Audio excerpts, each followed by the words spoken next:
And I tell you one thing about that whole the whole day that you canceled on me. Oh yeah. I probably wouldn't have been as angry with you if you didn't pick absolutely the worst fucking time in a day to tell me Yeah, that you couldn't make it. yeah, I know you kind of mentioned a little bit I was pissed. I was to pissed. what was That I didn't that know there day was anything else going on that day or had whatever. involved a doctor's appointment. It had involved then lab work after that Oh, doctor's appointment, which I had to Jesus. drive all over town for because the place that they sent me was closed. So I had to find a new place and I had to somehow get there before it closed. Then I had to get home to do some I forget. There was something I had to do when I got home. But then, I'm tired, I'm beat up. For whatever reason, the blood draw actually hit me. It never hits me, but it hit me. So I was really feeling shitty. And then I got your message, and I was like, Oh. fuck you, dude. Just fuck you. I was so mad. You picked the worst day to do that shit. Time to get your fix.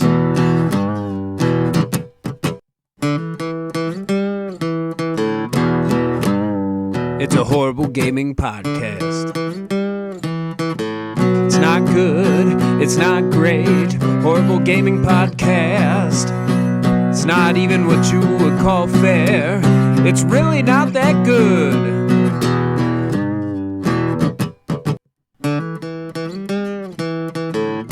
Horrible Gaming Podcast. Hello, my name is Zach Rye with Old Man Gaming.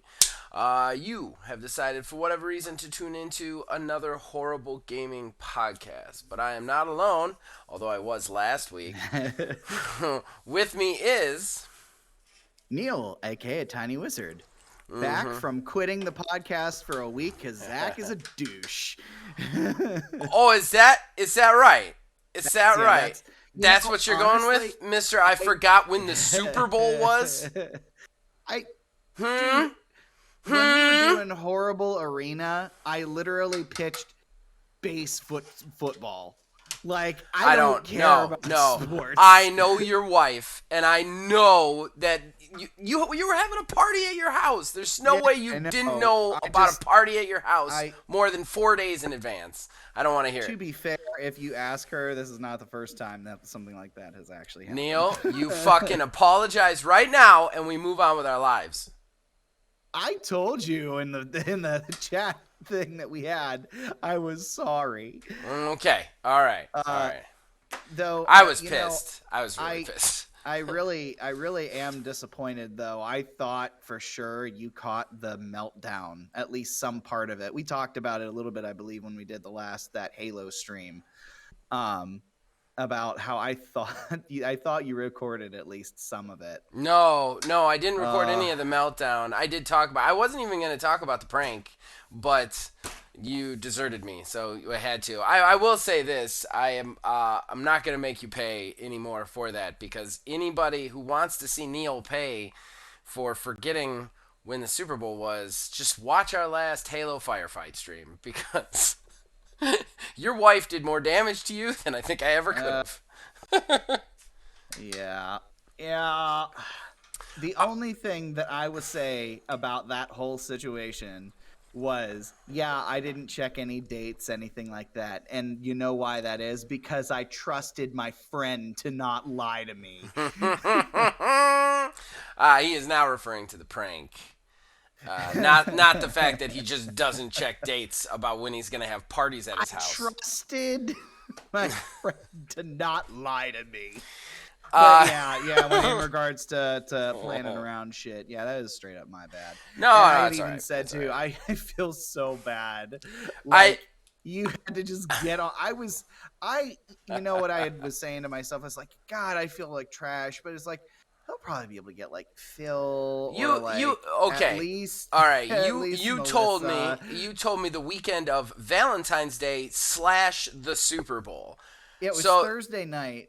Thursday Yeah. night, going into the weekend of the Super Bowl slash Valentine's Day that you couldn't do it. What the fuck do you think I'm gonna get? And the Phil The reason I couldn't get Phil was I was doing commentary with him for 2 hours Saturday night. I'm not gonna ask him to then throw his Sunday night away to do another 2 hours with me on Sunday. I didn't have anybody, and I could have had somebody, or I could have recorded something ahead of time. Had somebody told me, somebody who had requested off that day long prior to it. But look, I don't want to keep going. Request off? I didn't request off for it. I worked. Oh, I know you worked this job, but you requested off from your last job for it before you ever quit. So I don't even want to fucking hear it. Well, to be fair, at that point, I was putting No. in a request offer for something. At that point, it was like 5 months in the future. Okay, you knew 5 months ago that there was when the Super Bowl was. You could have told me before 4 days. I don't give a shit. You're an adult. You are an adult man. Above the age of 30, you could tell me more 3 days prior that you can't make a standing engagement. Nonetheless, I don't want to get in the weeds in this. I don't want to get in the weeds in this. I just don't like that Neil's defending himself right now. But we gotta thank some people with the credits, and then we'll get into fan interaction. First and foremost, if you're watching this on YouTube, behind the fancy timestamps, you're gonna see some fancy graphics. Some of those are ripped from the internet, like the Dirty Thief I Am, but the ones that are custom made are made by Mr. Mark Bell. We thank him for that. And of course, the theme song for this show and all the shows here at Old Man Gaming is provided by my brother, the man who makes the music, Nick Van Siders. We thank him for that. Horrible Gaming Podcast.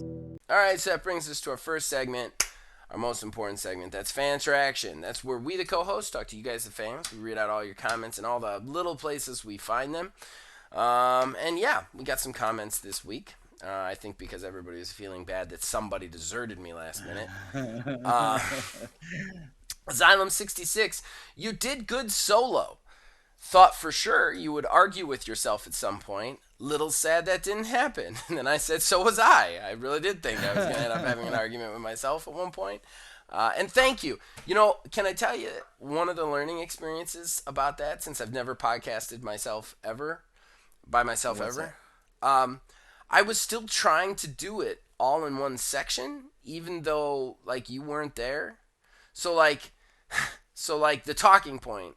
Well, not the talking point. I figured out by the talking point I didn't have to do that. But like fan interaction, I just did the whole fan interaction without taking a break or hitting pause at all. And because in my head, I'm like, this is the section. We just do this until it's done. But I'm like, oh, there's nobody else here to like start talking so I can stop talking for any period of time. So but somewhere halfway through the show, I realized I could just hit pause since I'm the only person here, take a breath, and then reconsider my thoughts, and then hit record again and keep going. So that is true. Yeah. You know, just didn't think about it. You know what you could have done too is done like an episode that was kind of like a terrible talk. Yeah. So I thought about that, but the direct had just happened, and I figured might as well touch on it, Plus, it fed into the fact that I was going to use the prank, so it kind of all made sense, But I did think about that. I'm not going to lie.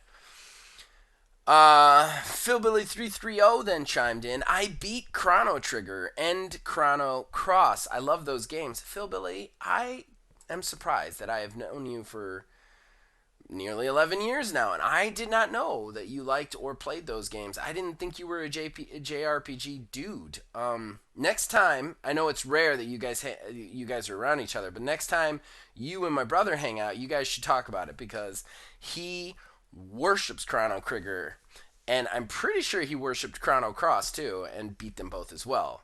They were never my kind of game. JRPGs just bothered me on multiple levels, so I never really got into them. But yeah, did you play through the Chronos there, Neil? I did not play through. I had started Chrono Trigger twice. Okay. Once long ago, I had access to a SNES copy of it. And I've never seen it since. It wasn't mine, but... So you're not necessarily excited about Chrono Cross's remake then? Well, Chrono Cross I have zero experience with. Okay. Chrono Trigger. Yeah, I played it. I played it a bit on the 3DS. A friend of mine had it, and I played it. Um, but yeah, it's I enjoyed it from what I played of it. But yeah, Okay. the Chrono Trigger.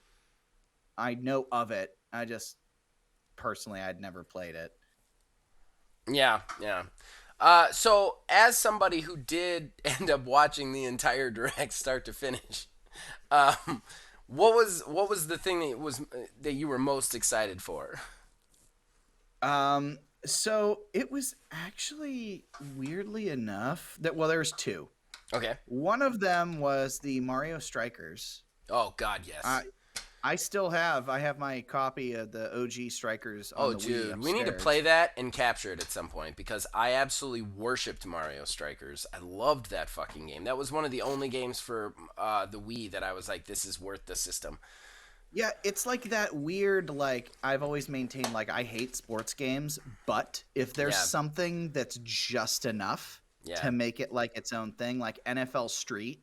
I right. liked NFL Street because you could do like crazy moves and stuff like that. I Um, I still want those games though to have a little bit more depth. The only problem with the arcade sports game, which is basically what Mario Strikers yeah, right. is that you get the really fun play experience, but you don't get any of the fun statistic things of sports. And I know a lot of people are like, "Oh, sports statistics aren't fun. They're role playing games, guys."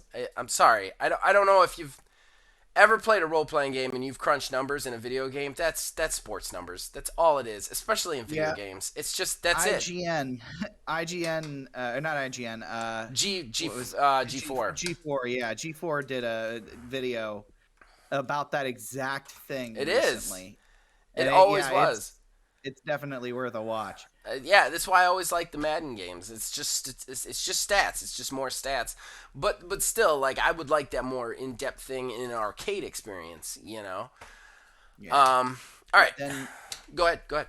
I was just gonna say the other thing, the one that like really got me was the Mario Kart 8 extra tracks. Uh, um, Yeah. Because it's like I 20 extra tracks or something. It's Yeah, there's going to crazy. be 20 extra tracks, Mm-hmm. but it kind of confirmed something that we had kind of talked about whenever they talked about that expansion pass. That's what Nintendo is going to be doing with their DLCs. They're going to put them as a part of that Nintendo Online expansion pass I don't because understand why they didn't just say that in the first place. Because remember when we were having that yeah, discussion, we I yeah, said I said straight up if they did that with the DLC, it might be worth it at that point. But they never said that they were doing that. They just said the Animal Crossing one. yep. Their messaging on And that was fucking shit. And Is I'm sure, yeah, that was the plan all along. But like you kind of just alluded to, like, I don't know why they would put themselves in that position Yeah. to have people be like, yo, this isn't worth it. What the fuck? Yeah. And then turn around and do what everybody thought they were going to do anyways, but Right. they would not just confirm Right. because reasons. Yeah. Yeah, But, I don't. weird Nintendo things is going to be kind of the theme of today. So. It is. It is. And we only had the 3 comments on fan traction, so I figure we could take our time because I don't really have a talk down, unless of course you actually tried Wordle. Have you tried Wordle? No, I never. Okay, well then don't I worry did about it. not. Yeah, I didn't end up trying it. Because I was gonna do the talk down. If you had tried it, we would just talk about your experience with Wordle. But in any case, I Nintendo is very strange because Nintendo has this like they have this very closed off like uh, uh, uh, kind of vibe. Like they only give the fans what they want to tell them, but even less sometimes. They're very closed off Yeah, with what they're telling you. And in the game space, that works really well for them. That's a really good philosophy in the game space because then you hear about the games and then they're out. You right. you never really have to wait longer than 6 months for a game that Nintendo announces. I mean, give or take, there's a couple of outliers, BOTW2. But the thing is sometimes that hurts them. I feel like they extend that philosophy to their services, and that doesn't help, guys. Don't restrict. You need to be communicative on the services, because that's what people. I mean, gaming, modern gaming, is all about the services, even more so than the actual content in some ways. Like Game Pass, the Nintendo Arcade, Steam, Epic, like these things are almost more important than the games themselves. So Nintendo needs to be more loquacious when they have these types of features, I think. Oh yeah, absolutely. Especially if it's something that's the part that gets me about all this is they they caught all that flack Mm-hmm. for what the expansion pass was, Mm-hmm. and they're like, for what you're getting, like what the hell, why are you charging this much? Are you going to do all your DLCs, this, that, and the other? Because Right. that was what we had talked about, Yep. is if they go ahead and put all the DLCs on there, then yeah, absolutely, it's going to be very much worth it. But they were asked that, I believe, directly, if I'm not And they mistaken, and said they no. would not answer. Yeah, wouldn't They, answer. Yeah, they wouldn't yeah, answer. they wouldn't answer for whatever reason, and that Because was we just talked beyond about me. it. Yeah, we talked Yeah, about it, which meant we assumed that they weren't going to do that. You know what I mean? So I don't know. I don't know. And then finally, our final commenter, William Houen, hi, exclamation point. Hi, Will. Seems like you found your wife's darkest secret. She's paying a subscription to the New York Times. She isn't. It's not paid yet. I'm going to tell you right now, William, my wife likes money. Uh, and so when it goes pay to play, I highly doubt we will be paying to play Wordle. I'm As sure much there's a as bunch much of as we love it, as much as we love I'm it. sure there's a bunch of copycats available. There is, but they're not as good. Like you get them through Right. the app store, and you can just play them as much as you want. And it's like the whole greatness of Wordle is it's one day. You get one day, one puzzle. That's what's great. It keeps you coming back for more. It keeps you competing with your friends who also play it. You know what I mean? It's almost like a real social experiment. When you get into the apps that don't fucking matter, or the copycats, it's kind of like, ugh. I saw somebody post boxes from like a different Wordle type thing that's like 6 letters or something. I'm like, oh no, no, dude, no. Uh, Yeah, I have seen that too. I mean, there's yeah, still I'm honestly still kind of surprised that people will post those on yeah, Facebook as it is. yeah. And then he continues to say, Neil is quite smart not to use Twitter. That place is awful. That place is awful. And I want to explain the biggest reason I use Twitter is to support the channel and also my streaming content. Because as shitty as Twitter is, and it is shitty, it is an insanely great place for marketing yourself. When I post with hashtags a game that I'm about to be streaming, I usually double and even triple my viewer count on those, just by posting them on Twitter. So like the other thing, Twitter has all the news, man, for gaming. You hear about the game stuff on Twitter before you hear about it anywhere else. Even the companies themselves often announce stuff on Twitter before you see them on the major, IGN and that sort of thing. Nonetheless, I do not use Twitter for posting in any way, shape, or form, or just talking or personal use or anything like that, because it is a cesspool on that end of things. He then, Yeah, yeah. go ahead. I personally, I was just gonna say, I personally never saw any real purpose to it. I mean, even like with Facebook, 90% of all I do on Facebook anymore is just share stupid Yeah, things, yeah. like like a Coke can decapitating a Pepsi can. I love that video so much. Yeah, same here. Facebook's the same way though. Like Facebook's the same thing. I just like use it to post things. I will say a couple of things about Facebook if you are a role-playing game player, and you can probably get the same experience out of Discord. But if you're a tabletop role-playing game player, it is really their group system is really good for like organizing stuff with your friends for tabletop RPGs. Like and I used it a lot for that stuff when I was very heavy into game mastering. So I will say that. Um, he then continues to say, Neil, I love you for telling me, parentheses, about Metroid Prime 4. Also, Neil, I can't do the podcast. Yeah, I know. He then continues to say Ubisoft is milking their games way too much. I still can't believe they put an XP booster in the cash shop of Assassin's Creed, an offline single player game. Yeah, it's a little ridiculous, Will. It's a little ridiculous. And then he said, I did stick until the end. Would have taken more. You did great. Thank you, sir. I don't know that I would agree that I did great last week, but I think I did the best I can. Given the fact that I've never done a podcast for myself, like myself at all, I think I did okay. I think I did all right. Yeah, I mean, especially like the very first time somebody does a podcast solo,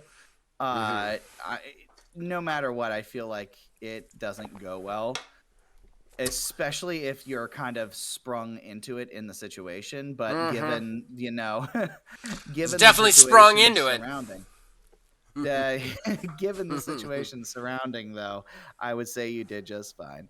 And I did too. I listened to the whole thing. I've been kind of slacking on re-listening to the podcast that we do lately, but I made sure, I think it was just out of personal duty to listen to it. Yeah, I mean, I always listen to them back just because I don't know. I like to I go crazy. I go crazy when I'm talking and when I'm let off the chain. So a lot of times, me listening back will allow me to recognize places where I should shut up or I should talk more, or you know what I mean. So Yeah. that's why my wife always gets mad at me. Well, she always makes fun of me. She's like, you listen to yourself on your podcast like every week. You're a narcissist, and I'm like, I really don't do that because I'm a narcissist. I really do that because it makes me better the week after if I listen to myself and I go, okay, this is where I got off the rails, or okay, this is where I should have waited and listened, or okay, this is where I missed a piece of information that Neil was saying and then ranted about it again, like stuff like that, you know. So I don't know. But all right, well, we're going to hit pause. We're going to go to our no talk down this week. We're going to jump on over to our talking points, and we'll be right back. Horrible Gaming Podcast. All right, that brings us to our first talking point. I'm going to give this right over to Neil so he can take it away because this is his talking point. I was completely thrown off. I thought you were just counting down, and then I was just going. Oh, I'm sorry. I'm sorry. Going, oh, I'm sorry. I'm sorry. I didn't realize. I apologize. It's getting the lead out. Getting the lead out. 1 week off. Right.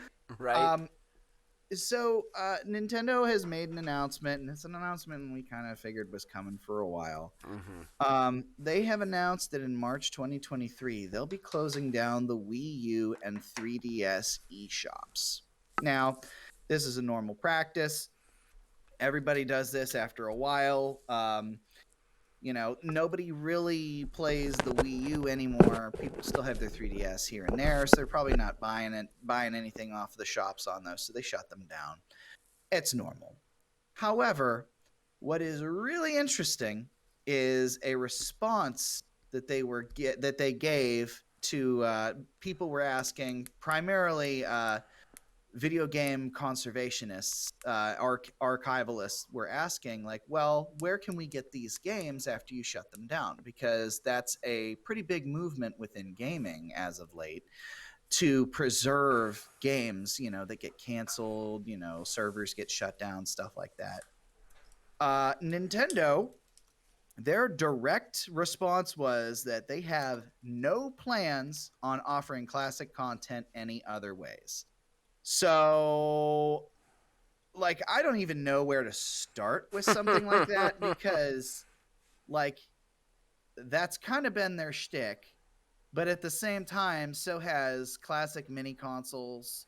So has, the Nintendo Online, the Super Nintendo, and now, like, the Nintendo 64 and the expansion thing. They very much have been against allowing people to have the things or get the things that they want in any other way. And it really blows my mind, because they want you to buy the stuff from them so they can make the money. But they don't offer other ways for you to buy the things. So you're left buying secondhand or pirating stuff. Like, as a weird example, I believe I've talked about this before. On the 3DS, long ago, they offered the ability for 3DS early adopters to download a free copy of a game because the console launched, and within I think it was like 8 months, they dropped the price for the 3DS already. Okay. So those people were given free games. The only way you could get Metroid Fusion on the 3DS eShop was being a part of that program. They would not allow people to buy it from the 3DS eShop. And I don't understand. I don't understand. I don't get it. They do these things in such a way, like there's manufactured demand that, we know that they like to do by underproducing some stuff and making things scarce. They did it with the mini consoles. They've done it with the Mario 3D All-Stars that we talked about last year, Mm-hmm. stuff like that. But then there's things that, like, not allowing you to buy digital versions of games anywhere, Mm-hmm. that there's like some sort of demand for, that people would gladly give you money for. So you have that, and then you get people who, end up driven to the point of just piracy and emulation, which, not gonna lie, and I've been there. Yep. I have Everybody has. an Android gaming tablet from China that is built specifically for doing that. Mm-hmm. Why is it that Nintendo just doesn't want our money? That's the biggest question. Like, that's the question that I have. Why does Nintendo not want our money? And why is it that they are so against that sort of preservation in their stuff? Yeah, it's tough. I like Nintendo is one of these companies that's like, this is the way we do it. This is the way we've always done it. That's fine. But I'm kind of wondering how long they're going to be able to get away with this. Like especially nowadays in 2022, cuz like game preservation has never been a bigger cause. It's never been more important. Not just on the like historical side of things, but on the like console side. We've talked a lot of shit about Xbox lately, and I won't take back anything of that, but they're very good at offering things to be backwards compatible and forwards compatible and stuff like that, allowing you to play games you've already owned on the newer consoles, allowing that, what am I looking for here? Just allowing that ability to like really be able to play wherever you want and keep those games, to keep that value with them. Even PlayStation has adopted that. I mean, they're by no means as good as Xbox, but still, it is obviously a big enough factor for gamers now, backwards compatibility, that even PlayStation has started to add stuff, started to add them to the library. So the question is, how long can Nintendo get away with doing what they're doing, which is really just cutting it off so that they can, at some point, charge you again for it? And let's face it, that's what they're doing here. They're making these things unavailable that you used to be able to purchase, that you used to be able to have. They're making them unavailable because they want to see how much you wanted them for real. Like, how much do you keep talking about them? How much do you keep asking for them? And if you do enough, then they do a remake and they make you spend $50 for it on the newer system. I mean, that's what they're doing, Neil. Which, do I think that's a good system? No. Do I think they should just allow us to buy the older games on the new stuff? Yes. But that's what they're doing. They're doing exactly what you kind of said, which is this artificial, like, supply and demand thing. They're creating demand, or at least experimenting with demand, so that they know which ones they can sell us. And it's real shitty and shady, honestly. And I'm kind of wondering how long they're going to be able to get away with it, personally. Well, talk too about the fact that, like, oh well, take it away somewhere else so that you can go and buy it in another place and charge you a Mm-hmm. different amount for it. Um, we kind of saw something like that recently with the Grand Theft Auto Mm-hmm. collection. Yeah. They delisted it everywhere, made it only available through that collection, Which is a and nightmare. it wound up being a nightmare. Yeah. The collection was completely buggy and broken. I mean, that is obviously I don't think it's something that you can compare apples to apples Mm-hmm. with, Nintendo, but I that's I the think it's a sort good comparison though. I think you're on yeah, the right it's a track. pretty good comparison. It's not like super direct cuz I mean, what are they going to do? Like I would have thought personally, given how well the Super Nintendo and NES mini consoles went, I was certain that they'd at least come out with a Game Boy Advance one. Yeah. Yeah. Or, there was the rumored Nintendo 64 one. And if they're going to continue with Switch in the future, that's fine if they want to do that. But at the same time, don't sit there and tell us we have no plans on doing anything at all in the future. Because we know that, especially out of all of them, Nintendo makes so much of their money based off of nostalgia. Mm-hmm. They That's they exactly bank right. they bank on nostalgia.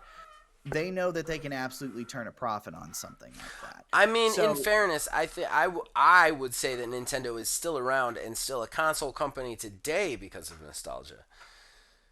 yeah, I would say to some degree. I mean, they have their major franchises and everything. But Not those that they haven't. franchises have survived based on nostalgia. I mean, there's been plenty of kind of not so great incarnations of both of all of their Nintendo franchises, but they stick around and they still get the sales because of that nostalgia. I mean, Zelda has had Zelda's a great game, and there's been plenty of great 10 out of 10 Zelda games, but there's also been quite a few threes and fours in there. Let's all face it, you know. Yeah, I mean, it's you take something like Zelda. Mm-hmm.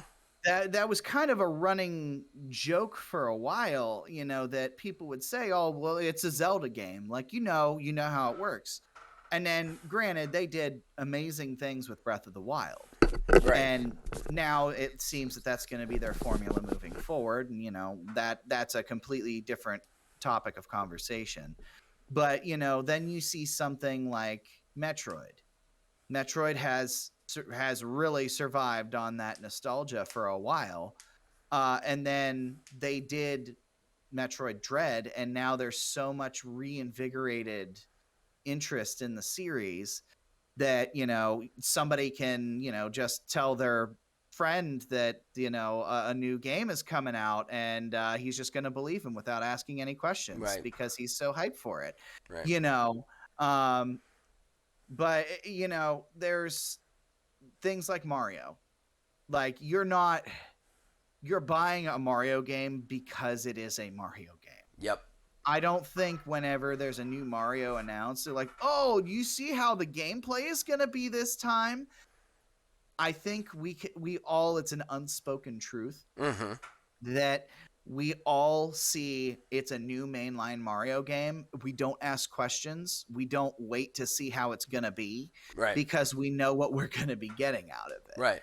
And that just leans back more into the whole, selling nostalgia. Mm-hmm. I mean, Yep. Nintendo has their formula and they stick to it. But at the same time, like there are some lesser known games and some that like the Wario games. The Wario before Mm-hmm. they were WarioWare, back when they were like platformer. Right. Like the platformer game, like Wario's Woods and stuff like that. Like, where do you get those? Right. You can't. There's nostalgia there for that, but they don't want to do anything with it, and that's where this conservationist discussion comes into play. I mean, we have stuff like that, and then we have things like I believe it was the original Destiny. The servers are off, or are going to be off. I can't remember. Yeah. But Oh no, they're off. They've been off. they are off. Yeah. Yeah. Yeah. So the original Destiny, that is a game full of content from years of development that is just gone. Right. you can't do anything with it anymore. Yep. People can't get a hold of them. Even if I have the disc upstairs, actually. Mm-hmm. I would put it in my Xbox and it will do nothing. Right. Yeah. Yeah, I think it'll boot I up the don't, menu if I recall yeah, it'll correctly, boot and it up the just says the menu servers are no longer online. right. I feel I don't want to say that it is video games company's duty, because that just puts a terrible connotation on everything. Mm-hmm. But I feel like they, in some regard, should have consideration for that sort of stuff. Like, maybe in the future we build end of life and preservation of these things Mm-hmm. into the game itself, even if it's something to where you can't necessarily if it won't work, there's a way to just keep that information. Because we always, on this channel especially, refer to games more so as an art form. I mean, they're an entertainment medium. They're something that make companies millions of dollars. But at the end of the day, a group of people, and in some instances even one single person, pour thousands of hours Yeah. into creating a thing. Yeah. All of that hard work goes into creating that thing. And at the end of the day, to have it just switched off like a light switch, Mm-hmm. to it's literally like your child making you a painting.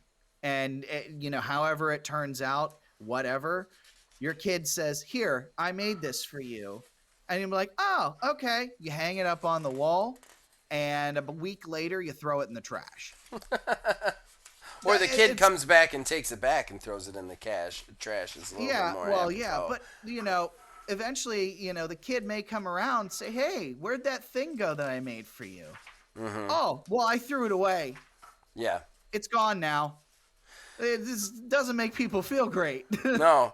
I mean, that might be a little bit of an overreaction, an exaggeration of I don't of an think it is. example. I think but that you have to you're creating games now that you've showed that has no real value.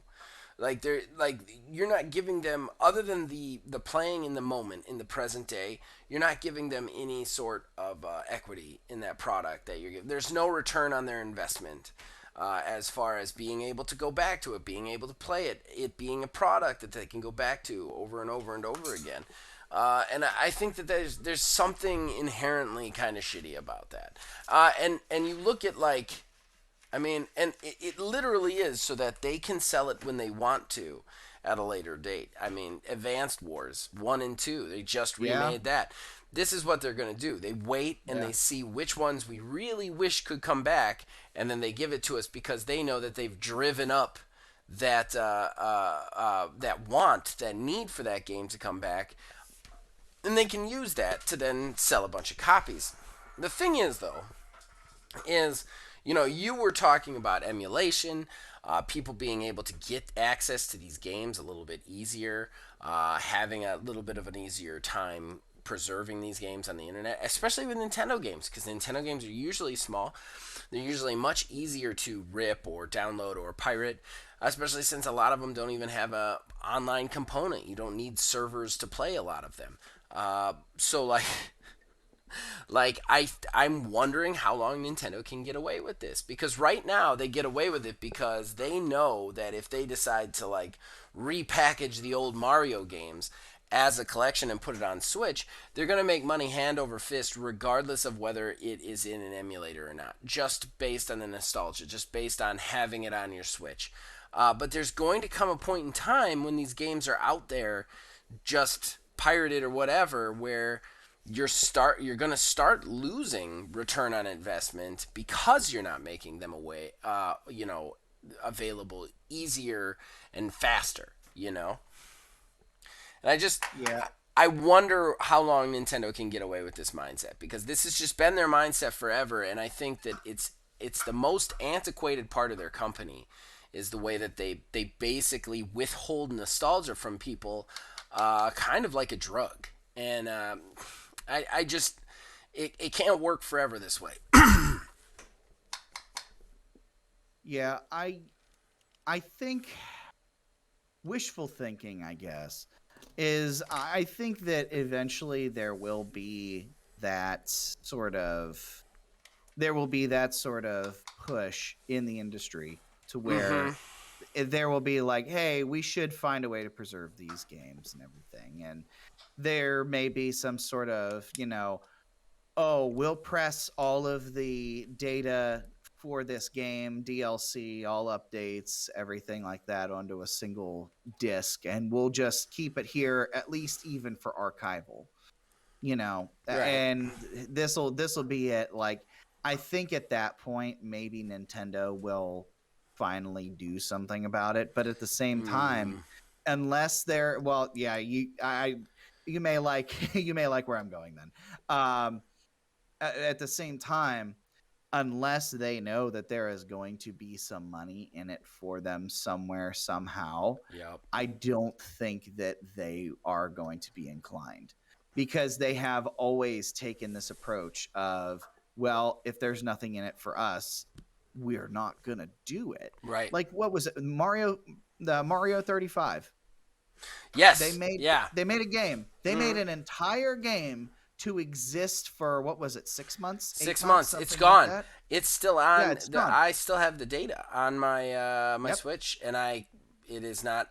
My 5-year-old keeps trying to play it. She does not understand why she cannot play this game, and It's honestly, I don't understand why she can't play this game.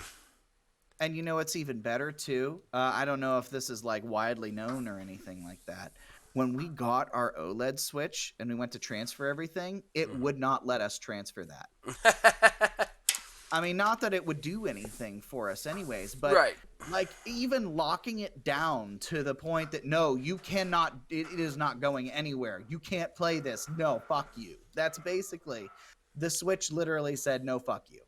And what do you get out of that? Like, I mean, let that stay around. Maybe you got like an esports conduit for it. What do you get out of just shutting something down after 6 months? You know? Especially like how much, like what was the effort that went into that? What was the cost of maintaining the servers for something Right. like that? I mean, it's so I mean, small. I can't imagine it was big. right. But I mean, the server maintenance, even, yeah, the data itself probably wasn't that crazy. Right. But the server maintenance, what did that actually cost Right. you? Right. I mean, the argument could also be made of, well, yeah, but if there's not enough people playing the game, then, what's the point in keeping it up and wasting our money? Like, Yeah. Yeah. I get the argument being made from the other side. I do get it, if there's not enough demand for something, why are you going to keep supporting it? But There's plenty you of know, demand for this. the what?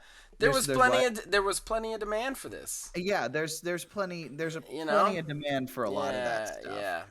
yeah. And I don't think it's it's not necessarily stuff that's going to go away. I mean, what was it? The PlayStation Vita and PS3 shops were Right. set to shut down, and everybody lost their minds. Mm-hmm.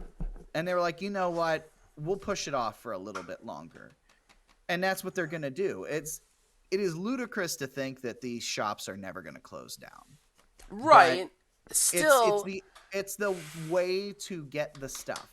we That's still what it live is. in an age where they can make it way easier to get them. I mean, hell, if you want to shut these down, say like, well, we're eventually going to do a section of that for the Switch arcade, and we'll start adding games there. That'd be fine. I'd be all right with that. That'd be fantastic Yeah, marketing. yeah, it'd be great I mean, marketing. hell, put a banner up on the Mm-hmm. eShop or make an announcement, say, hey, we're shutting this down, ... But everything that we have for sale will be available on the Switch store. And if they Right. need to, adjust their prices to make it, a more viable option, Right. tack on $5. The Well, people who are gonna seek out that kind of stuff mm-hmm. are more than willing to pay that extra money. Like, Right. Metroid Fusion on Game Boy Advance was that one that I was talking Yep. about earlier that I had wanted to find somewhere in a legitimate manner. Mm-hmm. I would have paid $25 for that thing Right. to have it Right. on my 3DS, but there was no way for it. So what did I do? I got a an ROM. emulator, right? Exactly. Yeah, I just got a ROM So and slapped it in my thing and played it. and that's the only way around it. I think that like, yeah, they should definitely do. One thing Nintendo is terrible at is preservation and backwards compatible. They need to make it so that we don't have to keep buying Mario Brothers over and over again. And I know that that's what they love, but we need to stop that. We need to put something, even if it's a subscription service like what they have going on right now. That's fine, but everything needs to end up going there. You know what I mean? We're in 2022. It is not that hard to make these things available and make money off them, especially Nintendo. You got nothing but nostalgia. So do something with it, I think. But I think we've ringed this subject for all it's worth. You want to move on to odds and ends? Yeah, for sure. All right. Horrible Gaming Podcast. All right. So we're going with odds and ends. Our third segment. This is a segment where we collect smaller news stories we want to riff on, we want to tell you guys about, we just want to talk about. And yeah, we just do them here. Now, Neil's got something like 7 or 8, I don't know, so he's going to start us off. 800. 800. Okay. All right. Well, just to kind of continue in with what we were just talking about, Nintendo is actually at it again with lawsuits. This time, it has put a man named Gary Bowser behind bars for manufacturing and selling chips for Nintendo consoles that let people bypass the anti-piracy measures built into them. As well as being sentenced to jail for 40 months, he's also been fined $4.5 million in addition to another $10 million in damages brought by Nintendo in a separate suit. So, again, what we were talking about. Yeah. We would not need these things if you would just let us buy the stuff that we want. Right, and that's the thing. Like, it's real funny. Like, yeah, was this a crime? Sure. Should this guy maybe have done this? Probably not. But again, it's another thing that comes about when you're withholding with your content, you know. So, yeah. And Nintendo's statement on it was like, the justice has been done and he deserves every inch of it. It was kind of like real like fire and brimstone stuff, and I was like, okay, all right, you're a little bit insane, but all right. All right, do you want to do another one or you want me to do one? No, go ahead. Okay. All right, so I'll go with my most negative one first, which is also kind of funny. Ubisoft has recently released a statement in the wake of all these buyouts and mergers and all sorts of stuff. Yeah. Because we've speculated. I've said repeatedly how I think there's already people in a room with Ubisoft trying to purchase them.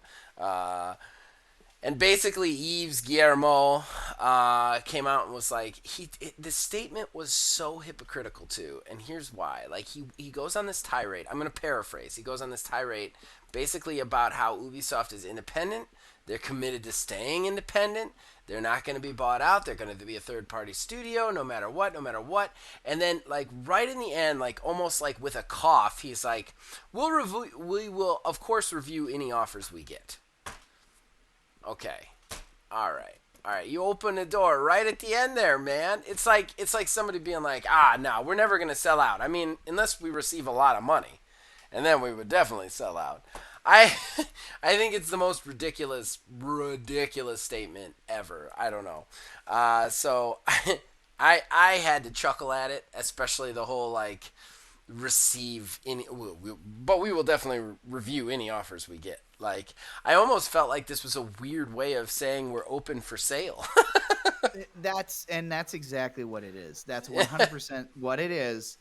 That is something that an elementary school child would do when somebody doesn't want them to take their pudding snack. Right. Like, they do want somebody to like trade them because they want some other kid's dessert or whatever at lunch.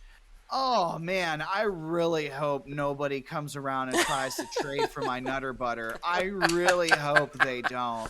Right. Like, we know what you're doing. Right. We see you. We know what you're doing. I hope nobody wants to buy my company. Man, I'd never let anybody buy me for... Well, we're so good. We're definitely worth at least $10 million. Definitely don't want $70 billion. 100% That's worth crazy. $10 billion. Yeah. Yeah, exactly. But I wouldn't sell for that amount. No. I would be very surprised if Ubisoft is not purchased by a mainstream company at some point in the next year or two.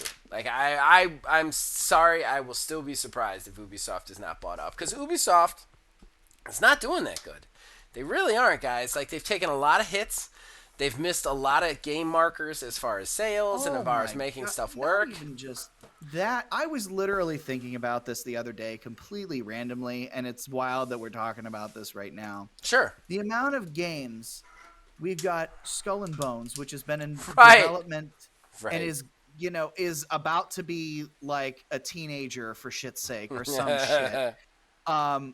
That's an exaggeration, but it's been in development for like 8 years and has been Mm-hmm. restarted completely at least once. You get Beyond Good and Evil 2, Which I which I talked think about last week. yeah, Yeah. you talked about last week, which I didn't know that part. I didn't know they're still in just pre-production. Right. That shit Pre-production. ain't coming out forever. Ever. There was the Prince of Persia that was supposed to be out at the beginning of last Oh year. my god, the remake. The remaster. I completely forgot about that one. It's just vanished. Yeah, it's just gone. I They forgot haven't about that. said anything since. Yeah. They've got all of these games and that they're working on, or we're gonna be doing, or anything along those lines. And they're just gone. Yeah. No word, update, anything along those lines. So what? There's at least 3 games right there that they're spending time, money, and effort on. Mm-hmm. So that's just throwing it down into a pit, especially Beyond Good and Evil 2. At this Yeah. point, they're not going to recoup from that. No, definitely not. And Definitely Skull not. and Bones, I hope Skull and Bones comes out. I mean, I want Skull and Bones to come out just to see how bad it's going to do in the long run compared to the amount of everything they've taken. Beyond Good and Evil 1 came out like 20 years ago at this point. Like, by the time they release Beyond Good and Evil 2, everybody who played the first one will be dead. Like, it's kind of crazy when you think about it. I think that, like, you add in all the section, like, they've had their fair share of sexual harassment allegations as well. It hasn't made the news like Activision, obviously, but they've had their fair share. You add that into Phil Spencer's love of like attacking weak companies. I am kind of surprised that it hasn't been purchased at all. I'm kind of surprised they have to make this like kindergartners like, please don't buy me sort of statement. So real quick, Sure. because I'm just so curious about it now. The Prince of Persia: Sands of Time remake.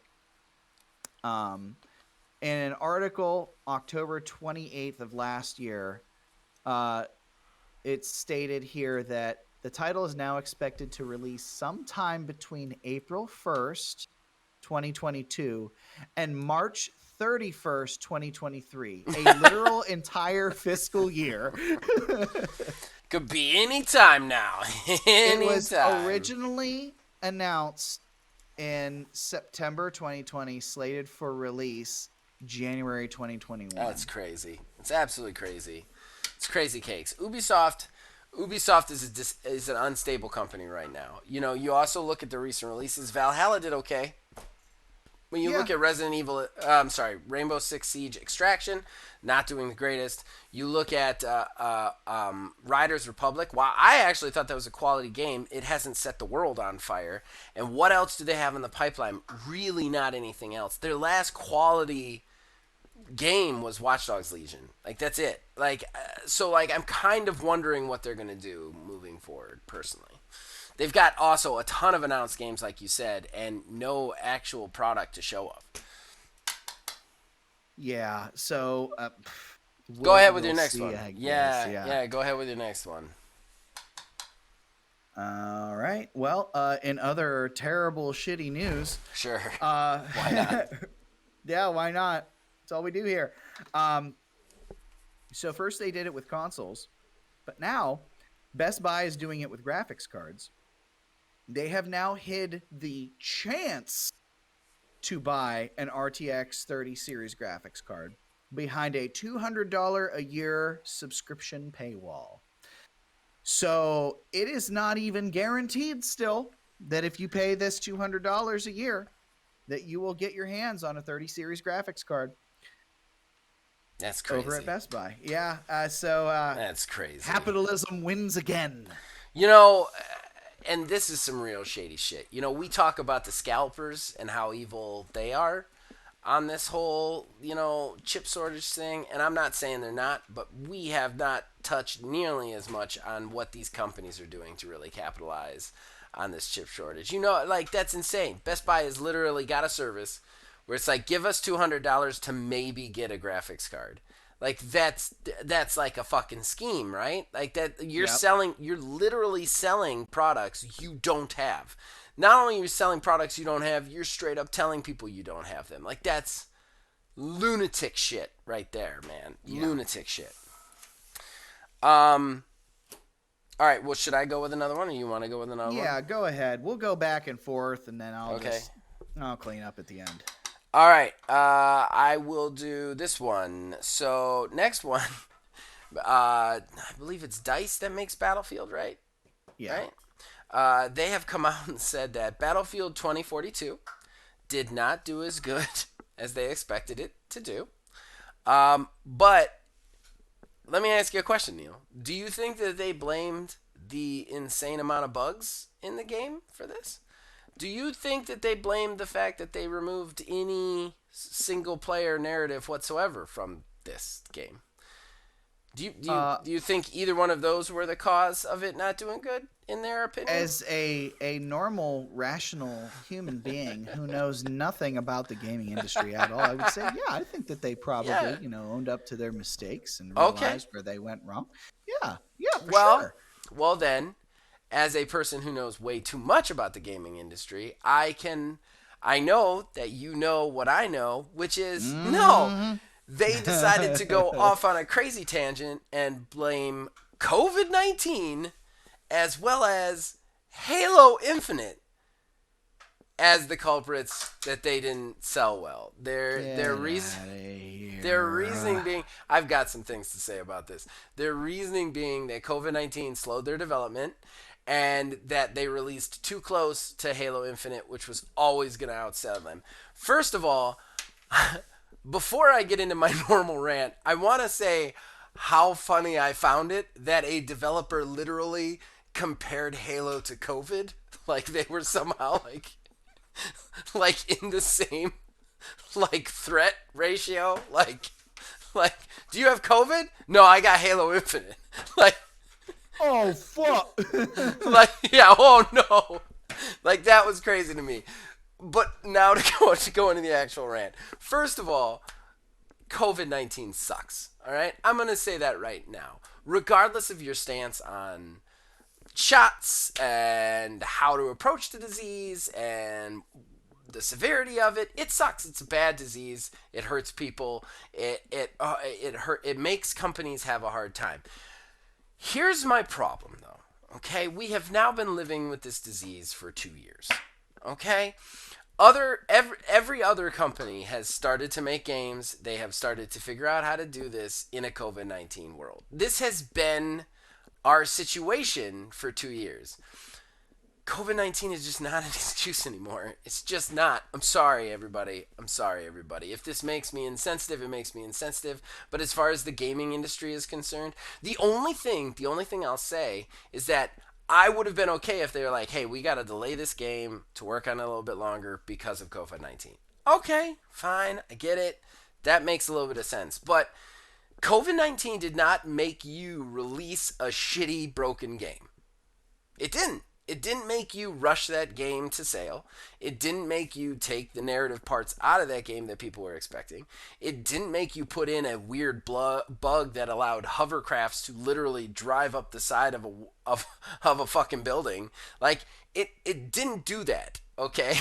So you gotta stop blaming COVID-19 for your broken, shitty mistakes, okay? If you need more time, take more time, but you can't blame the fucking disease for it anymore.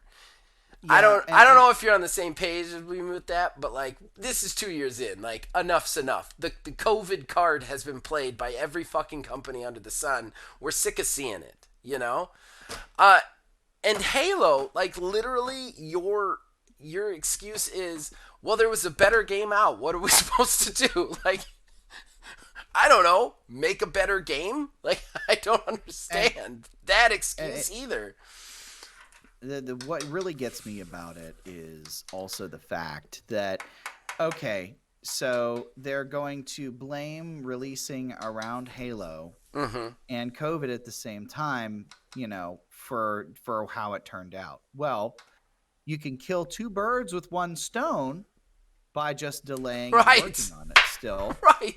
Especially at this point, Right. like, to my Right. knowledge, I don't think it got the one delay already. I don't think a second delay would have been all that much worse off, I didn't especially think it given got the any fact that delays. I thought it 2042? did. No, I Yeah, I don't thought think it did get. 2042 I got thought any it did. I delays. could be completely wrong. I could be wrong too. I'll look it up while you continue your thought. Yeah, but kind of like you were saying, like with COVID and everything, like at this point, I still will kind of give a little bit of leeway with the COVID situation because, games do take like 3-4 years to make sometimes under normal conditions. But I mean, at the same time, like if it's 2025 and we're like, COVID really messed us up. Unless it is turning people into zombies, I think at this point the bugs Right. would have been ironed Right. out, so to say. Exactly. Look, like I said, I am not trying to undercut the virus at all. It's a shitty, terrible virus. But you cannot keep blaming your personal mistakes on the fucking virus. Like, you are aware. Like, there's nobody who's not aware of what this virus is and what it can do at this point. Like, if you're releasing a shitty game, you decided to release that game when you did. Like, Yeah. there's no like excuse for. And honestly, this might be heartless, but even when the virus was real rampant and had just started, it's not an excuse to release a shitty game. Just be like, look, we got hit with a pandemic. You're not getting the game right now. You know what I mean? Like, so I did just look it up, by the way. Battlefield 2042 was delayed once. However, Yeah. here's why I didn't realize it was delayed. It was delayed from October 14th to November 19th. Also, a month. Yeah, so barely even a month they delayed it. And then apparently there was rumors that it was supposed to be delayed till March next month. But they said no and they pushed it out anyway. So And I they should have done yes. that because Yes. their 1 month delay, they knew at that point that they were going to be delaying up to Halo. Right. Right. So don't give us the only reason. Yep. The only reason they would have done that the way they did is shareholders. Shareholders probably put the screws to them. Said no, we need you to put that out. That's what my vote is. The end of the day, the company made a choice to put this game out, and it was the company's choice. Yeah. Like, I don't care what shareholders put what screws to what. They decided to put a game out that right. was broken, and that's why they're not making money off of it. And to your point, if they had released this in March this year, what shooters are coming out in March? Just Tiny Tina, right? Like, that's it. Yeah, that's it. There's no multiplayer shooters coming out next month. Halo's percentage of players has dropped off significantly. So like that would be gone. You know what I mean? You would have had more time to polish it up. Like, this was your fucking fuck up. Stop blaming the fucking pandemic and other games and every other fucking thing under the sun for your shitty game. You know what I mean? Like, the developer just won't take responsibility. But I'm done with that rant. You can go on with yours. All right. So Netflix has announced that they're making a BioShock movie, which is kind of cool. It's been rumored for a while. Literally no information at all. I don't think there's even a director tied to it. So expect that movie within the next 10 to 15 years. Or like 10 minutes and it's shit. Netflix has a way of like turning stuff out like the next day somehow. Their adaptations have not gone over very well. No, they haven't. Even the ones that I really liked. Yeah, the Cowboy Bebop was killed off before it was really even given a chance. Yeah. The Death Note movie was a god-awful nightmare. I heard that was bad though, like just bad in general. Willem Dafoe was the only good part about that movie as Ryuk. But like literally, like I get it, taking some creative liberties with an idea, but completely turning everything upside down to like make it have a broader appeal. I think like I think something like Squid Game has proven that you don't have to alter stuff to that degree to really get people to Excuse me. like it. Yeah, yeah, I agree. I personally, you know, we've been down this road. I've said this so many times. I hate the idea that people think that they need a movie out of a video game. You know, if the video game's good, why do you need a movie out of it? It's the video. Go play the video game. Like Right. I'm still like you. We need to make movies or TV shows out of every fucking content under the sun, and Uh, I don't and necessarily need that. I just don't. You know, and then Uncharted came out, and apparently it's bad, and now I'm I'm sure it's bad. sad. I'm sure it's bad. It was always going to be bad. It was always going to be Yeah. bad. It never looked good to me. Like never. And that's another thing. You're taking a thing that's so brilliant and so perfect in the form that it is. Well, how could you possibly live up to that game? Like you can't. You can't live up to Uncharted. Uncharted 1 was a 10 out of 10. You can't live up to that. Why would you I mean, try? I don't know about the first one. The first I one love the was first kind of one. rough. You think so?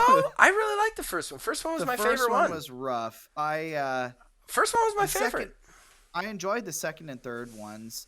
The fourth one was so cinematic; it was fantastic. I never played the fourth one. The third one, the third one I didn't love.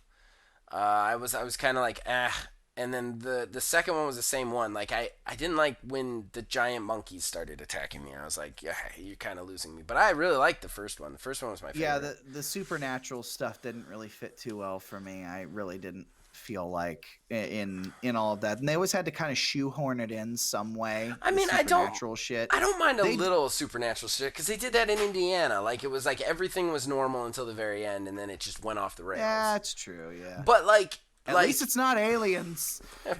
that's true. But with the first one, it was like it was there, and it was like a shock, like oh my god. But then like Yeah.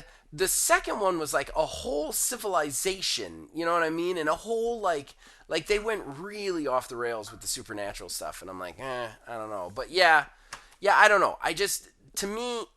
The end all be all of art is not a movie or TV show. It just isn't, especially with video games. Like, if it's a good video game, I don't need it to be a movie. I just don't. I mean, that being said, I'm definitely going to see Sonic 2, but, like, you know what I mean? Oh, yeah. Like, all right, you want me to do the next one? Yeah, go ahead. All right. So Horizon Zero Dawn to the West, Forbidden West. It's just Brains. Horizon Forbidden West. Brain's not working. Brain's not working. Has introduced this new program, Play to Plant. Basically, there is a certain achievement in the game for every player that gets that achievement, which it's a trophy. I guess it's a trophy because it's PlayStation. Yeah. But any player who gets it. For every player that gets it, they will plant a tree. They will plant a tree for the environment and all that. And this is really nice. I hate to say this. I hate to do this, but I have a really cynical old man comment on this. Of course you do. I know. Saving the Earth. No. What is it? I don't have a problem with saving the earth. I don't have a problem with saving a tree or planting a tree. I don't like the idea that like it's withheld behind us like playing your game. Like either plant the trees or don't plant the trees, man. Why are you putting it on me? Like I gotta play your game to fucking fix the planet now. Like that's just irritating me. What they should have done is they'd be like, we're gonna plant X number of trees plus every tree every time somebody gets an achievement, we'll also add that to it. But like they didn't. They said that they're only planting a tree for the players who get this trophy. And I'm like, come on, that's shitty. That's like, well, the earth doesn't really matter as much as you playing our video game. And I know it's supposed to be a really nice, good thing. I'm just saying. It's just, to me, my cynical brain immediately was like, just plant the fucking trees, assholes. Yeah, I was just playing too before we got in on this. Did you get the trophy? No, I'm still very early on. Okay. Yeah, Do you know which one it is? no, I've been trying to avoid looking up stuff Oh, just that's so I fair. don't get anything ruined for me because like right out of the gate, like it's so heavy on the story and Mm. everything that's going on. They do a story so far recap situation at the Mm. very beginning, and then it just throws you right into the next part of everything going on. Right. Right. Uh the honestly, the only gripe that I've really had so far about Forbidden West is that intro sequence, man, is so long. And the Oh, I worst hate part, those. it's 2 hours long, Oh, Jesus. and there are no campfires at all. Oh, I hate that. I So like hate that. last night, That's a I bad got to sign. That's a company getting full of itself. like It's like outside, like Hideo Kojima Metal Gear bullshit, where it's like I gotta watch a guy talk for fucking 2 hours to kung fu fight someone. no, it wasn't that. I mean, there was gameplay. It was all gameplay, and it Right, was but they should good. still have save But states there. Is all I'm yeah, saying. yeah, and I'm sure there was maybe like an auto save thing that was going on with it, but like I wasn't focused on that because uh, one thing that I've noticed with Forbidden West is it's very much more Zero Dawn. Like Mm, there's some new stuff here and there, but it is not trying to change the that's formula. They good. know That's what good. works, and it's good, and I've enjoyed it thus far. Um, so like the game has taught me to look for campfires. That's how you save is campfires. Right. So if there's none, then I'm freaking out thinking my progress isn't being saved. I But gotcha. so far it's fantastic, and I can't wait to play more of it. Yeah. I mean, that's great. That's great. What I meant by the arrogance thing is that like a company thinking that they're so important that everybody who plays it will have to have 2 hours right off the bat to play. Oh yeah, That's I a was little frustrating. struggling. I was struggling because I started playing late too. Right. Right. And I did get to that point of like, oh my god, I just need to sit. Like I'm playing through, and it's like, oh, a campfire will show up here soon, and then like some original actual music starts playing, like recorded with an artist Oh singing and yeah. everything, and the logo pops up on the screen. And I was like, oh no, Oh oh no, no. I've made a Oh, terrible mistake. what I've committed to. It's like that moment in video games where you're playing and you're like, oh, uh, I don't have that much to go in the game, and then you don't realize how much you actually have to go. Oh yeah. But you're Oh yeah. committed at that point, and you're like, I'm gonna be up till 4 a.m. trying to beat this That's what last happened boss. with Mass Effect 3. I was like, "Oh man, oh this is it? Like we're back, we're getting ready to go. We're finishing everything off. Might This as will well be finish fine." it. It's like Yeah. half Two hour hours maybe. Nope. later. Yeah. Yeah, I've had those moments. I've really had those moments. Um, all right, so my last one, the creator, well, I guess not the creator, but the maker, the game designer director behind the original Super Mario RPG. Now, for any of those of you who aren't super old or don't remember this, back on Super Nintendo, there was Super Mario RPG. It was literally they took Mario. I think actually Square did it, Yep. if I recall Squaresoft. correctly. Yep. And it was a Japanese, it was a JRPG of Mario. Search it online. You can actually watch the Game Grumps playthrough recently of it. It's a great It game. is. It is also, I believe it was available on Nintendo Online, and I know it is Yeah, available on the SNES Classic. yeah, it is. And it's a great game. It's a really cool game. A lot shorter than I remember it being, but it's a very cool game. The person who was behind that game said that they came out recently in an interview and said that like I would like to make a sequel to that game as my last game, and then I could retire. So like he basically threw down the gloves and was like, I want to make a sequel to that game. I want Nintendo to make it happen, and if they do, I will make that game. I will make it the best I can, and then I will retire from the gaming industry. So I I thought that would was really interesting. I would absolutely welcome that with open Yeah, arms, because so would that I. was the first iteration of what we know of as like the Mario and Luigi Superstar Saga and Paper Hmm. Mario. Like all of that stemmed from Mario RPG. Well, and And there was other innovations in that game that people don't realize was attributed to it. Anytime you're playing an RPG game that's like tactically turned and then you have to do any sort of timing button thing, that came yeah, from Mario. Back in the day, you would make an attack with Mario, like to kind of like get the platforming feel into it. You could say like, I'm going to do Mario's super jump, and then he would start super jumping on the enemy, and if you timed the jump right, you could keep jumping on the enemy and doing more damage. And there was other mechanics like that through the fights where like if you timed like a button press when somebody was attacking you, you would take less damage. So there was both the platforming timing sense and the RPG sense into it, which I always loved about that game, because the thing I hate the most about JRPGs is they feel like trading punch contests. They yeah, always have to me, and that's why I hate them. There's no real strategy to it. It's just like, my character's this level, I hit him with this attack until I hit the limit break, and I just keep doing that till they're dead, and as long as I use potions in the right spot. You know what I mean? Like, it feels like a punch trading contest instead of a strategy or an actual gameplay element. Mario RPG did that first.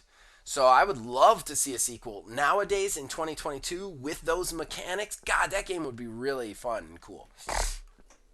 yeah, absolutely. And you know, with Paper Mario as it is, it's been getting away from that the Mm-hmm. what Paper Yeah. Mario was, what that sort of was, and every single Paper Mario game is like this weird experiment now. Yeah.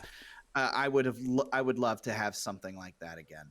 And just think about the size nowadays that it could be. You know what I mean? Oh yeah, Like a Super Mario RPG that could be open world, like Breath of the Wild or Super Mario Odyssey. God, that'd be phenomenal. You know what I mean? yeah. Yeah. So, okay. Well, that was my last one, man. Whatever you got left, knock them out. All right. Well, we were just talking about Horizon Forbidden West, and Aloy is actually on the cover of February's issue of Vanity Fair. That's crazy. That's Yeah, crazy. there's going to be an article about the representation and challenges faced by women in the gaming space, Oh, both cool. Cool. those who are like active like streamers and Mm-hmm. everything, and those who are actually like playing roles, be it voice acting, motion capture, stuff like that. So that's going to be really interesting, and I kind of want to hunt that article down. It actually sounds like a really cool article. It would be. It's really cool. That's really cool. But moving along Mm-hmm. here, the Halo TV series has already been renewed for a second season. It hasn't even premiered yet. Okay. It's set to premiere March 24th, the first season on Paramount Plus. I think we're getting a little ahead of ourselves here, kiddos.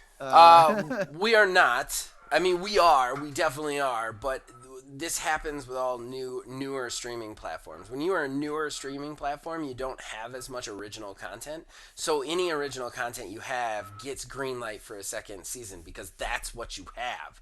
I guess. That's why Netflix can afford to cancel everything after one season here and there, because they literally pour content out the door because they just have money to spend. But when you're newer, like these newer companies are, like Paramount Plus, Peacock, these kind of guys, they can't afford to not renew these series because that's what they have to renew.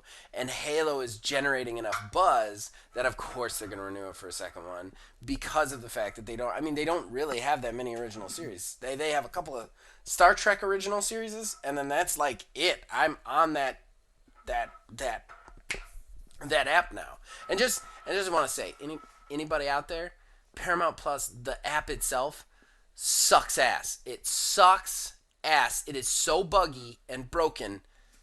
I'm warning you, man. You got to really want to watch those shows to put up with that shit. Oh, jeez. Yeah, like there's a bug in it that like Like, and it's a relatively regular bug. Like, I mean, one out of every 5 times you're watching a show, it'll get stuck that every time it plays through the intro, it just restarts the show on this loop. Oh. Yeah, yeah. And you have to shut the whole app down to fix it. Yeah, that's a bit Yeah, for me. like stuff like that. Like, and a lot of these new apps, it's just like they're just trying to get it out there and compare. It's like Epic Store. It's like the Epic Store to Steam. It's like they're just trying to like get it out there and compete without actually putting the work in. Yeah. No. In other gaming show news, it's been very heavy on this in this odds and ends. It's been confirmed that HBO's Last of Us series will not be premiering in 2022. So it will not be out until next year, which is kind of unfortunate because I would like to see. I've been really digging the HBO shows. So I think this one there's gonna be a little bit. I actually think that there's hope for this one.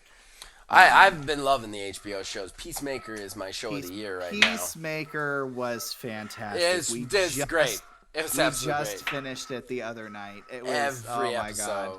Every I was- episode was I was amazing. totally blown away about like I went into it with like, oh, this is probably gonna be kind of funny, Yeah. but like no, it was hilarious.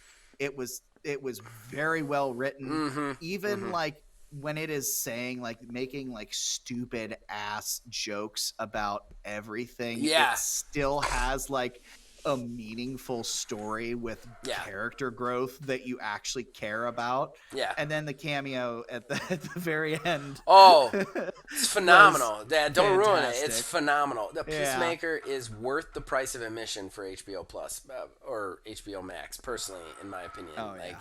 I very much enjoyed HBO Max. I like HBO Max. It's one of the better series shows. One of the better of these streaming services that has popped up. I mean, whether or not this is going to be good, I have no idea, but we'll have to wait and see. I'm not a Last of Us guy. That game didn't interest me. It still doesn't interest me. So I'm probably not going to watch this series. Like, I like Pedro Pascal, but like there's nothing about this series really like it's like this is a Zack series. You know what I mean? Like I don't. Right, yeah. I very rarely get into zombies. And again, Last of Us just did not like do it for me in any way, shape, or form. So I don't know that this.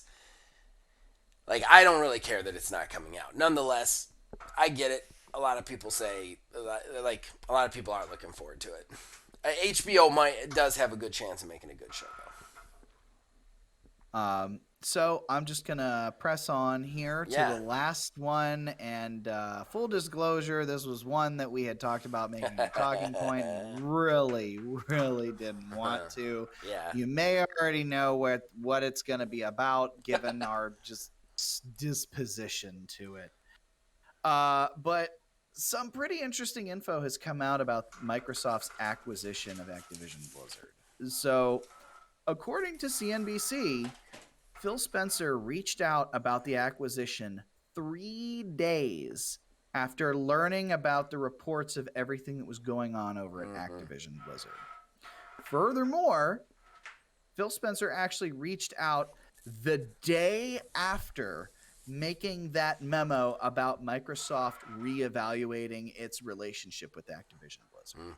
I mean, technically he wasn't lying. They were reevaluating their relationship, but I mean, again, like this deal, sure, was in the works, but with this reporting that's come out now from CNBC, it wasn't in the works as long as we may be thinking that it was, because these are from filings for the merger. So like these are like official documents and everything like that. This is not something that's like, oh, well, he said, she said, this, that, and the other. These are official documents regarding to the actual merger acquisition talks.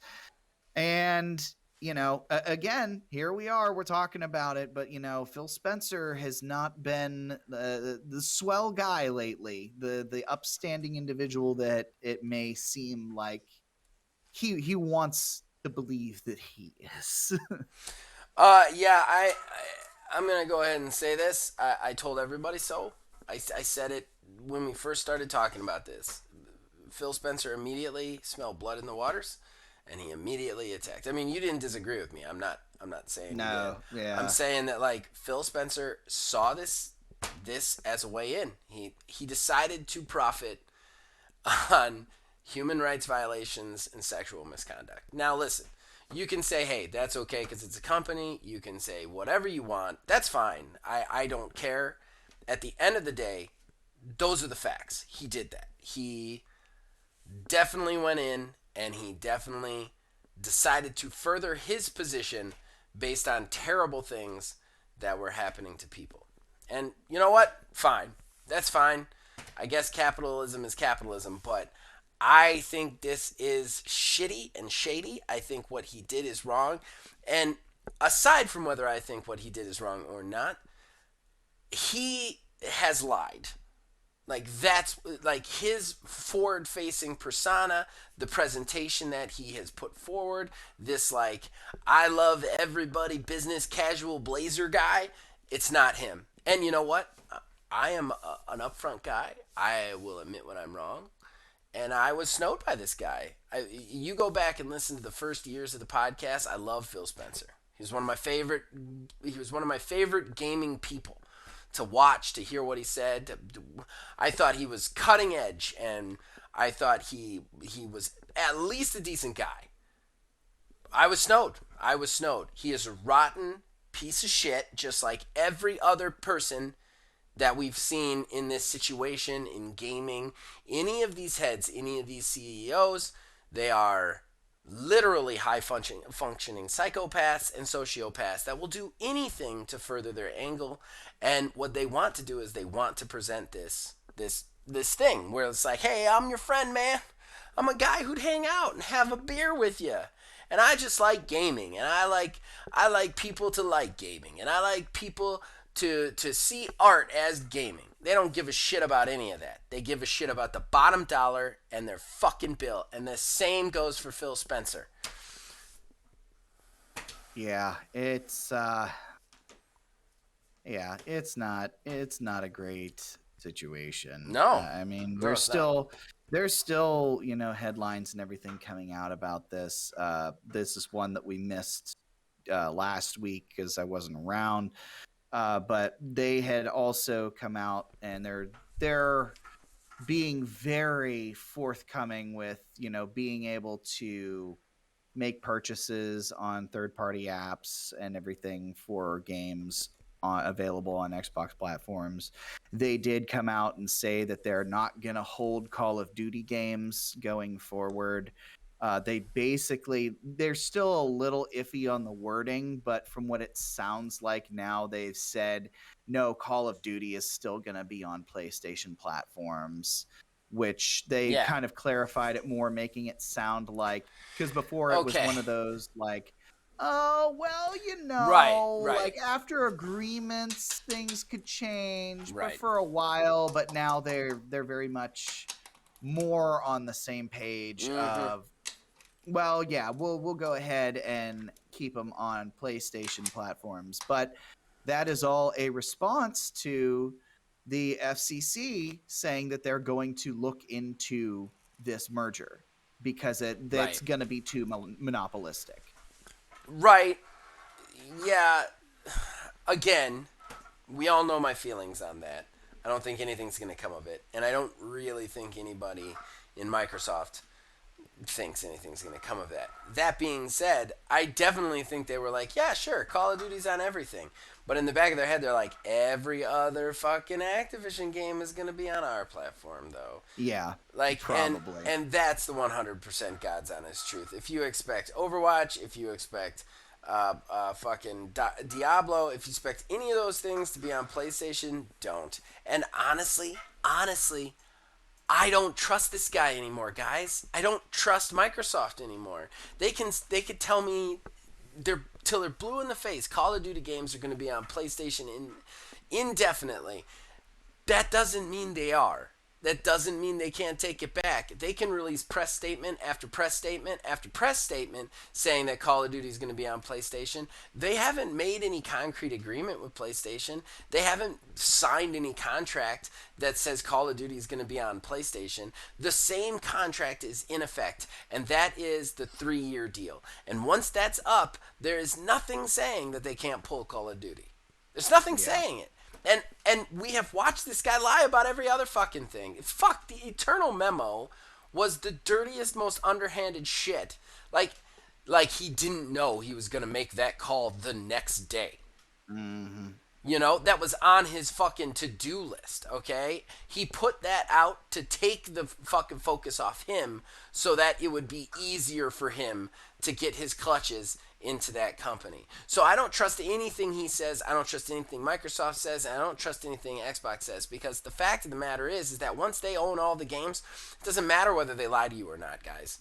It doesn't. It doesn't matter whether they lie to anybody, because they have all the games. If you want games, you have to go to them. It's that simple, okay? And that's the game they're playing.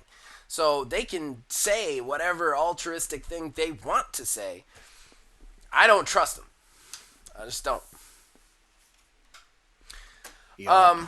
So we're all done with odds and ends, right? Yeah, I mean, there's the Cyberpunk thing, but we don't give a shit. Yeah, I don't wanna do Cyberpunk's the next gen Cyberpunk thing. update happened. Okay, Yeah. done. It sucked. It sucked like that company did. They lied a bunch of other things. Just that's it.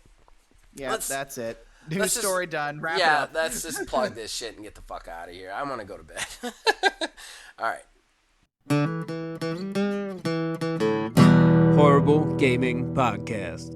All right, so that brings us to the end of the show and the shameless self-promotion that comes with it. Neil. Well, last week I wasn't around to be able to plug a thing that we did. We did more Firefight. I want to point and out that I did sounds plug like- it. I plugged it even though you weren't here. I didn't do it. I know you did. Yeah. I'm just saying. I didn't get to plug it. But I'm gonna plug it because I want to plug it. God damn it! But Go it's for it. already over. But you can still watch it. You still watch it. There's replay. You replay. You can watch it still. We do dumb things and screech. My it wife yells at me. It's fun. It's top 5 one of my favorite streams I've ever done. Honestly, I Yeah. have never laughed that hard. And while I say that now, if you're gonna watch that stream, watch it till the word lasso is said, because Oh Jesus. after that said, I lost my shit. I was just laughing literally for an hour straight. And your wife has a golden ticket to come on any streamer show she wants to. She was hysterical through that whole thing. Also, if you want Neil to really get his comeuppance for deserting me last week, Neil's wife does it all for me. like on that stream. All for me. I told my wife afterwards, I was like, I almost felt bad for Neil. As far as okay, yeah, anything else? Oh, I was just gonna say, but we are wrapping up here with Halo Infinite Road. The road is not so infinite after all. We have begun doing capture for the last of the seasons. I'll be interested to see how that plays out, what happens afterwards. We have, already said we'll do 5 if it's available via game streaming. Right. But outside of that, that's where we're going to stop. And then we have already had brief discussions here and there casually as to what would be happening afterwards. Who knows? I will who say, knows? as a channel, we definitely get a more positive reception to our streams than necessarily our Let's Plays. This bums me out because I like the Let's Plays, but on a different note, streams are a little bit less work on the back end for me, so I'm all right with that. Which is why anybody who's been a fan of this channel has noticed that the streams have been on the rise and the Let's Plays have been on the downs. That being said, I don't know what we're going to do after this. We're definitely going to continue to do the Firefight stream whenever we get a chance to. I wouldn't expect it more than once a month, but it could happen more than once a month is what I would say to that. That sounds about right. Yeah, that's roughly somewhere Like abouts. probably definitely once a month and possibly more. We don't know. As far as me, I do want to give a quick plug. First of all, I want to thank everybody who watched the last episode of OMGW. I was surprised you guys really showed up for the last episode. It got like 30 views, which I was all but ready to cancel OMGW for season 4 just because the views weren't that big. But we actually have had some big views in the last like 3 or 4 episodes. So that being said, I ask you to come out one more time because one more time we have one more episode, and that is OMGW, the Immortality finale. It includes the 1.5 year build to the Hard Rock Roadkill match, which I just want to say, guys, I have never had to take so long editing something in my entire life as that match. And it still probably looks like shit. I mean, but it does. That's what it is. I had to edit that match from start to finish. I edited in this crazy like twist at the end. So please, please, please go check that show out. If nothing else, it's the first match on the card, so you can just tune in for that. But there's 2 other titles, and it's the finale. It wraps up the whole season 3. Please show up. Please watch it if you can. It has already premiered as you are listening to this on Monday, so check it out on the channel, and I'll try and if you're watching this on YouTube, put it in one of the end cards so it's easy to click to. Other than that, I don't really have any else. I'm doing 5 things again, so if you're in our Discord, I posted a little a thing about the 5 games that I'm doing this time on 5 things. First one, Sifu, already done.